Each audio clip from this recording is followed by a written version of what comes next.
Good morning, everybody. So our lesson today will be on carbonyl chemistry, and we'll be discussing ketones and aldehydes. Some of the things I want you to know under this topic will be, first, the nomenclature of this group of compounds. And what I mean by nomenclature, I mean, how do you name them?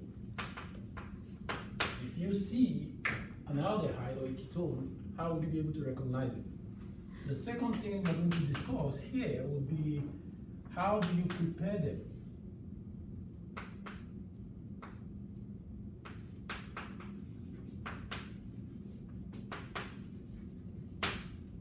I think before we even begin to look at how we prepare them, it is also good we discuss some of their physical properties.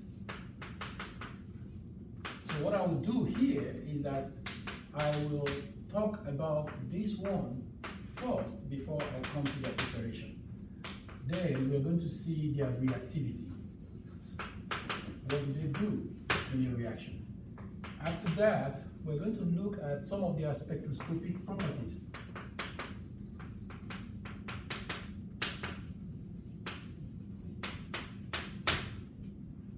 Some of the spectroscopic properties, and we'll wrap it up with this. So let's start with the nomenclature for ketones and aldehydes. Now let me explain something to you. You see, ketones are originally gotten from the alkanes, otherwise known as alkanone. Alkanone. And that is why, if you look at alkane, when you replace their E in alkane to ONE, the name change, where you have ketones, the name change to become alkanone. Now for aldehydes, the name is actually alkanal. Alkanal. And that is why when you have an alkane, the name, the E for the alkane becomes Al. And that is where we have aldehydes named as either methanol, ethanol, propanol, and so on. We'll get to that. Now, what do we really mean by carbonyl compounds? When you see a compound, how would you tell that this compound is a carbonyl compound? Now, every carbonyl compound is identified with the structural substituent or functional group as C double bond O. C double bond O. Now let me call this place R. This R here can be an alkyl group or the aryl group. I believe you know all this from your Ogo 1. Then let me call this one Z. So Z can be anything. Now there are several classes of carbonyl compounds, several, and they are all differentiated with the letter Z. So if I give you, say, R, C, double bond O, and I have H here, this will be regarded as aldehyde, see, or alkanal, as I told you earlier. So my Z has been replaced with H. If I have R, C double bond O, and I have maybe another R prime, say an alkyl group, an aryl group, in this case you have a carbon atom attached to another carbon atom other than hydrogen, this will now be regarded as a ketone, or what you call alkanone, like I told you. So if I have R, C double bond O replaced, now instead of having Z, I now have it as OH. This would be considered as a carboxylic acid. Carboxylic acid. If I have R, and instead of Z, I have an halide. And by halide, I mean fluorine, chlorine, bromine, or iodine. this is regarded as an acid chloride or acid halide. So if it is F, it is acid fluoride. Cl, acid chloride, acid bromide, and acid iodide. We still have more. If I have R, C-double-O, and I have OR prime. In this case, you have OR prime. Instead of H here, you are replacing with another carbon atom. This is regarded as an ester. Ester.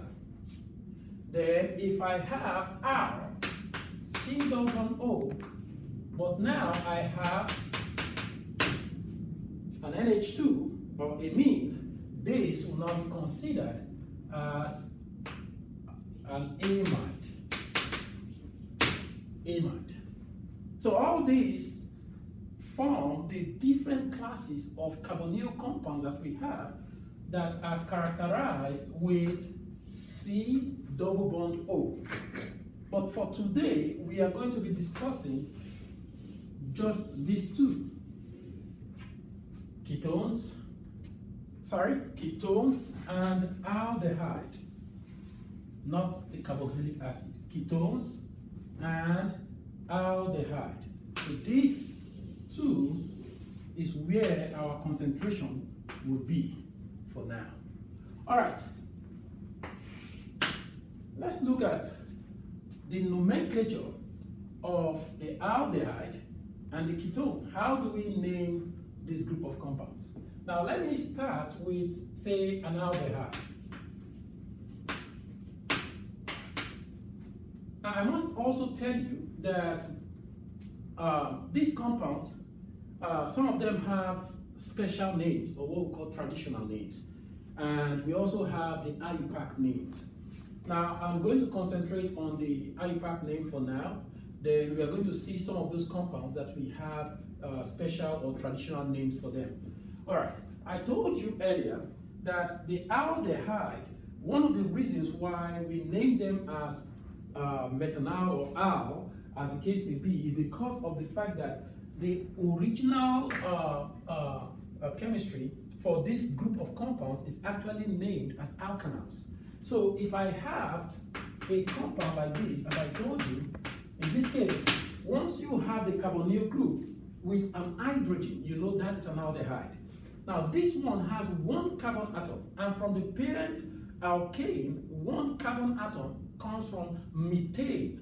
But instead of methane, we are now changing the E with Al, and that will become methanal.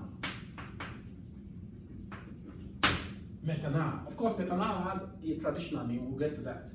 Now, if I give you CH3, C double bond OH, in this case, now we are increasing the number of carbon atoms here. So we have 2, which comes from the parent alkane, ethane. But now it will become ethanal. And so if we have CH3, CH2, C double bond OH, again the parent hydrocarbon here is propane, and that goes to propanal. And so on. But if this is how easy it is, then everybody will be happy. But it's not that easy. Sometimes we can have compounds like this.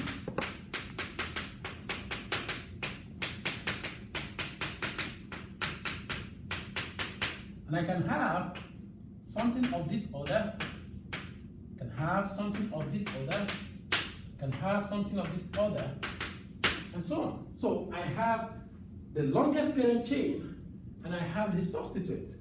Now, this is where it becomes a little bit tricky. So how do you name compounds like this? Now, I must tell you, as you all know from your Ogo 1, when you are trying to name a compound with very long chain, now you have to ensure that the functional group is given a number that is low, very small. In other words, you start by numbering this, the parent chain or the longest chain, unbroken chain, and that gives you the roots or the parent name of the alkane.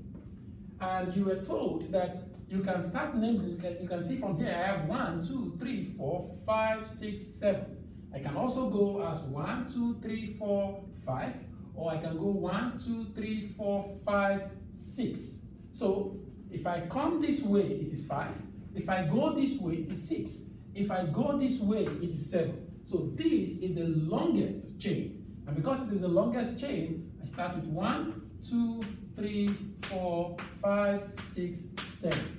And that gives us the name, the parent name, which becomes hepta or heptane. Remember, the E here will be replaced because of the fact that we are dealing with an aldehyde.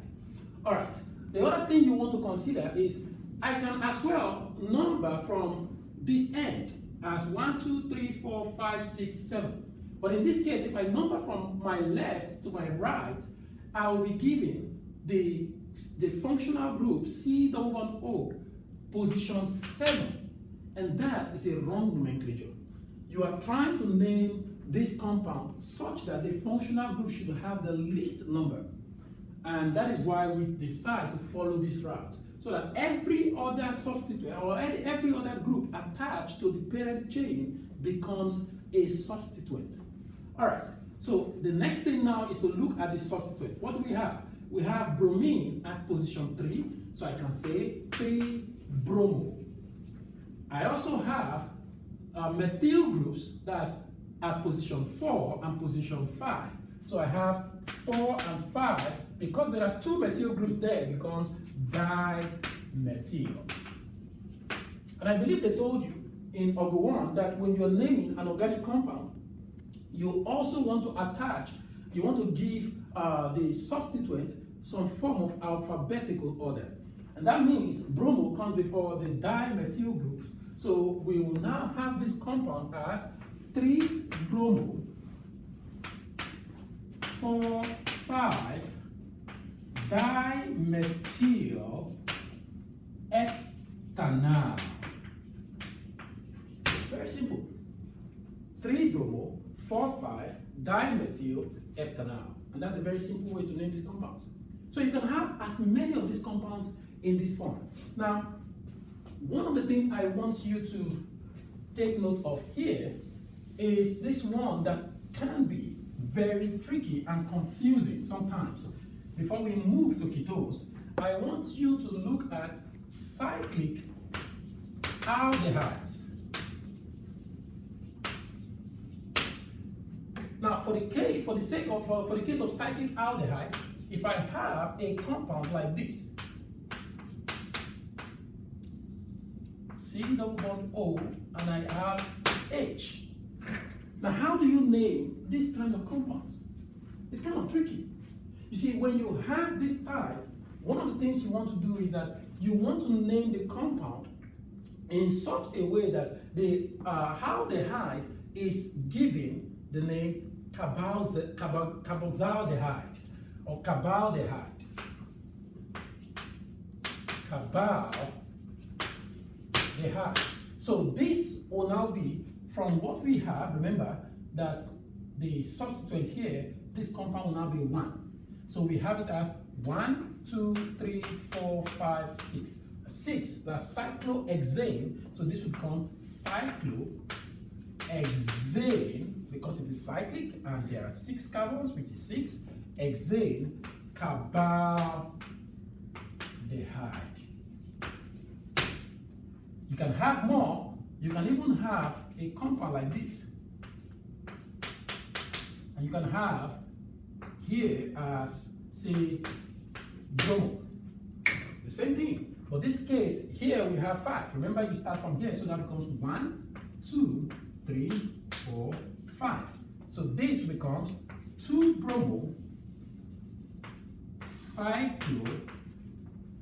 See, how many carbon atoms that form the ring? 5. And that becomes cyclopentane. Cyclopentane carbaldehyde. Carbaldehyde. Very simple. So these are ways by which you can name your aldehydes. You can also proceed in the naming of ketones. So